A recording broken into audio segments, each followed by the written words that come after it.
कोशिश तो बहुत कर रही है, स्टोर पे थोड़ा सा रिलीफ मिल रहा है, सुनने में आ रहा है। और आज या कल में मेरा मिल भी गया, सारे ओपनिंग हो गई है। बाकी देखते हैं, अभी तो रमज़ान परसों पहला है, तो इंशाल्लाह ताला देखेंगे क्या होता है। और मुझे उम्मीद है कि गवर्नमेंट कुछ ना कुछ रिलीफ तो लाजमी देगी। सर जी मैं तो इमरान खान साहब वाले रिक्वेस्ट करना कि मेहरबानी करो, गरीब बहुत बेचारे मजबूर ने, कोई ना तो मेहरबानी करो। हुण सब्जी लई है तो एडी महंगी है, कोई मेहरबानी करो। गरीब कित्थे जाणगे अगर रोटी नहीं मिलेगी, गरीबां नूं की कित्थे जाणगे। मेहरबानी करो, असीं हत्थ जोड़ के अल्लाह वास्ते ते सवाल करने आ और दुआ भी करने आ कि तुसीं कामयाब होवो, मगर साडा भी तो सोचो ना, साडे बच्चे भुखे मरन डए ने, कारोबार कोई नहीं।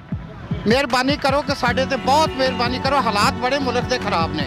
उतों करोना का जोर पाया, ठीक है करोना है, मगर देखो ना दुकानदार बेचारे की करन, इन्हों पिछों चीज़ां महंगियां मिलदियां ने, साडी भी महंगाई नाल इन्हां ने छिल लाई है। तो मेहरबानी करो, कोई इमरान खान साहब नूं हत्थ जोड़ के सवाल करने आ कि आवाम ते मेहरबानी करो, तो रवो सदा ही रवो, मगर साडा भी ख्याल करो। साडे बच्चों नूं रोटी मिलेगी तो असीं तुहानूं दुआवां देवांगे, नहीं तो बद दुआवां देवांगे फिर तुहानूं। सारा होकर रह गई है, मौजूदा हुकूमत बिल्कुल ज़ीरो है। ये अवाम को 1% रिलीफ नहीं दे सकती। ये लॉकडाउन की वजह से गरीबों का हाल देखो, ये गरीब बिल्कुल फिस के रह गया है, ठीक है ना। लॉकडाउन की वजह से दुकानें हमारी बंद है, कारोबार बंद है, और ये इन्होंने रिलीफ कहाँ से देना है? ये तो आप मांगते फिर रहे हैं, ठीक है ना।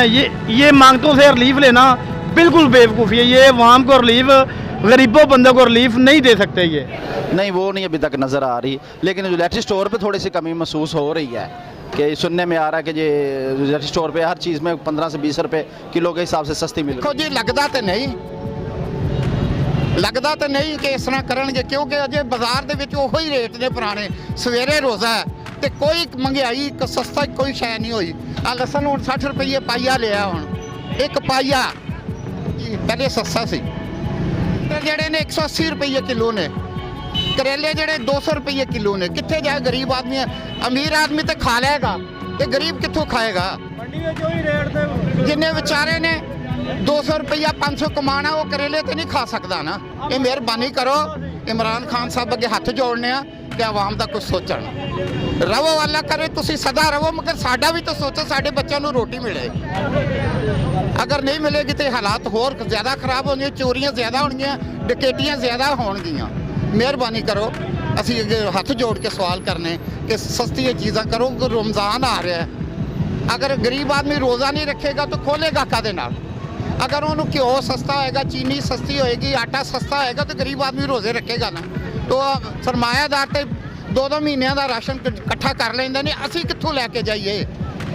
850-900 का तोड़ा आटे का मिलन दिया, कित्थों लियाइए? इमरान खान बहुत अच्छा काम कर रहा है, लेकिन वो थोड़ा सा महंगाई की वजह से लोग उससे बात है, नहीं लगता तो नहीं है, कुछ इतना ख़ास नहीं लग रहा। हर हुकूमत हर साल यही कहती है, लेकिन इसमें इतना अमल नहीं होता।